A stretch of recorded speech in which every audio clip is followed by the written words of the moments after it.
حضرت انس بن مالک رضی اللہ تعالیٰ عنہ یہ بڑے خوش نصیب خوش بخت انسان ہیں. کہتے میری اماں خود مجھے حضور کی بارگاہ میں چھوڑ گئی تھی کہ یا رسول اللہ یہ آپ کی خدمت کرے گا. کہتے میں نے 10 سال حضور کی نوکری کی ہے, نبی پاک نے کبھی اوف بھی نہیں کہا. فرماتے مجھے ایک دن حضور نے فرمایا جا یہ کام کر کے آ. حضور میں نے کوئی نہیں جانا.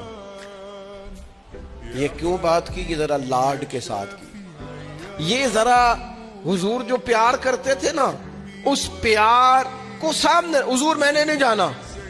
تو کہتے ہیں حضور تھپکی دے کے, یہ غلام سے بات ہو رہی. حضور فرمانے لگے چل نہ تجھے کہا ہے نہ جا کر کے آ.